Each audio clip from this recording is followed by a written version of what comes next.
people who never cracked the Bible open before in their lives will talk to you about the Battle of Armageddon. While only 36% of all Americans believe that the Bible is God's word, more than one-third of Americans said that current events might be leading to the end of the world. Almost 1 out of 4 Americans believe that 9/11 was predicted in the Bible, and nearly 1 in 5 believes that he or she will live long enough to see the end of the world.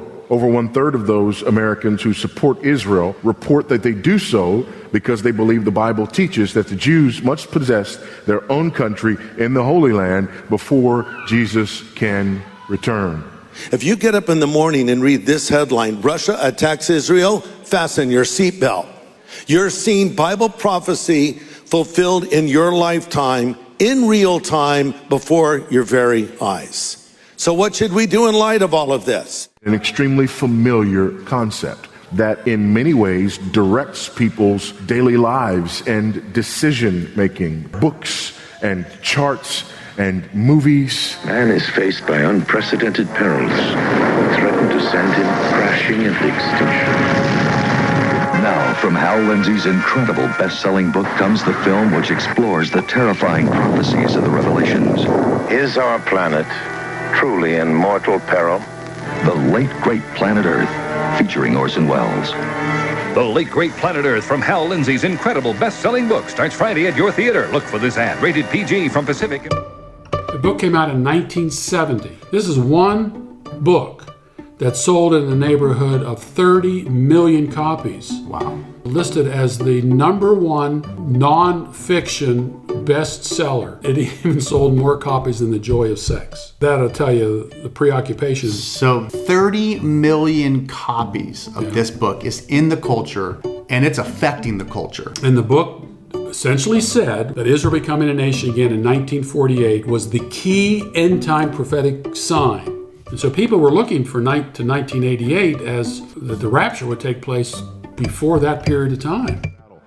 World War I was referred to as the war to end all wars. World War II, it's widely understood that Hitler was the end times Antichrist. In the first Gulf War, Iraq was the new Babylon and Saddam Hussein the new Nebuchadnezzar. And we were marching into a war that would eventually culminate in the Battle of Armageddon. It was the rise of the European Union. And now we're being told that this is that 10-nation federation that we're going to see at the end of the age.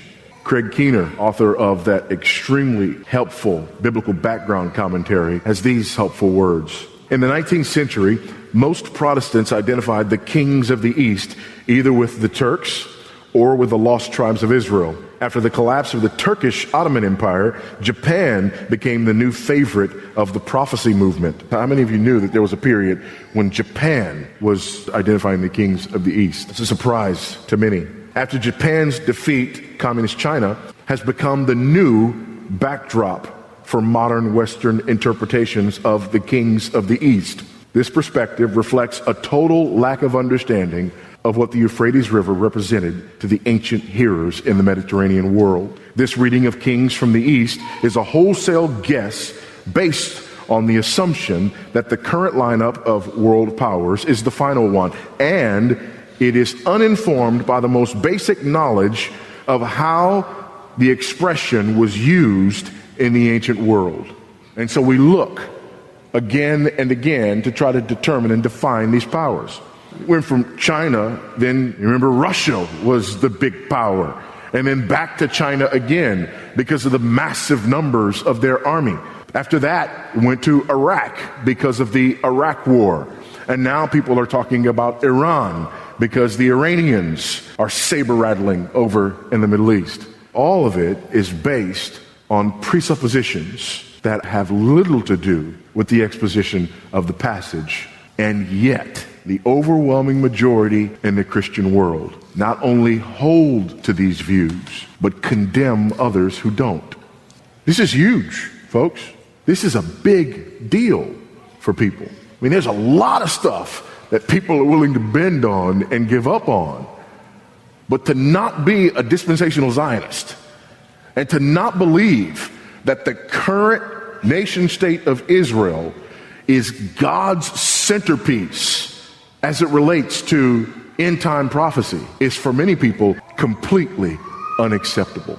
Unfortunately, for many people, because of the dispensational Zionism, everything Israel does is right, and we must support them in everything that they do. Here's the other problem with that. This idea limits our ability to examine and measure ourselves.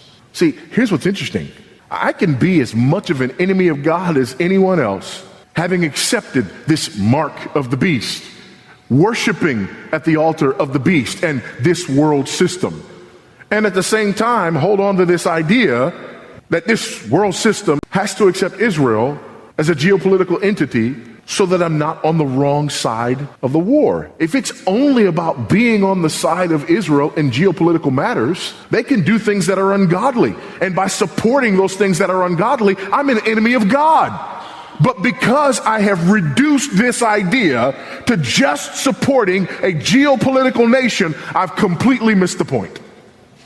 This is true spiritual warfare. That's the great irony. If we're not careful, and we're watching the newspaper and we're watching what happens in the Middle East and trying to figure out what's going on with Syria, what's going on with Iraq, what's going on with China, what's going on with Russia, what's going on with Saudi Arabia, what's going on with Egypt, what's going on with fill in the blank. And while we're looking at it, this war is going on right under our noses. Ephesians 6:12, for we do not wrestle against flesh and blood, but against the rulers, against the authorities, against the cosmic powers over the present darkness, against the spiritual forces of evil in the heavenly places. That's our war. And that's this war. 2 Corinthians 10:3-6. For though we walk in the flesh, we are not waging war according to the flesh. For the weapons of our warfare are not of the flesh, but have divine power to destroy strongholds. Now listen to this. We destroy arguments, every lofty opinion raised against the knowledge of God, and take every thought captive to obey Christ. That's where this war is. Never mind that we out Sodom and Gomorrah. What matters is when those armies come across the Euphrates, we are going to send troops and stand with Israel. And therefore, God will overlook us out Sodom and Gomorrah because we fight on the right side of the Battle of Armageddon. God help us if that's the way we think. There's not a single geopolitical entity on earth that's on the right side of this battle. Let me say that again. There's not a single geopolitical entity on earth that's on the right side of this battle. Not the nation of Israel, which is as godless as any other nation in the world today, nor anyone who's an ally of the nation of Israel. Why? Every last one of these nations worships at the altar of the beast and of the false prophet, including Israel. Every last one of these nations is an enemy of Almighty God. Every last one. And if basically we're talking about the geopolitical nation of Israel, modern day Israel, which is not a theocracy, which is not Jewish beyond ethnicity, behold, I'm coming like a thief. Blessed is the one who stays awake, keeping his garments on, that he may not go about naked and be seen exposed. When we look at garments in Revelation again and again and again, do they have anything to do with geopolitical alliances? No. It's about righteousness. It's about holiness. It's about not being associated with the idolatry of the beast and the dragon and the false prophet. It's about not receiving their mark, which is to offer worship to them as opposed to the one true God. It is about enduring even though they wage war against the people of God, not a geopolitical entity. This is about how we think. This is about our minds. This is about our world and life view when it comes to the way people think and what they value. This is not about having right political allegiances. I went on the web and I just did a couple of searches. And one of the searches that I did was Stand with Israel. Amazing the number of websites that you find. Here's a statement I found on one website for Christians United for Israel. The Bible commands us to pray for the peace of Jerusalem. Psalm 122:6. To speak out for Zion's sake. Isaiah 62:1.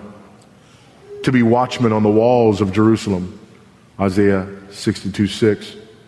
And to bless the Jewish people. Genesis 12:3. These and many other Bible verses have one overriding message. As Christians, we have a biblical obligation to defend Israel and the Jewish people in their time of need. To have a geopolitical commitment to the modern nation of Israel. Forget the fact that Galatians tells me that I am the Israel of God and that I am Abraham's offspring, according to Romans. Forget the fact that not all Israel is Israel, according to Romans.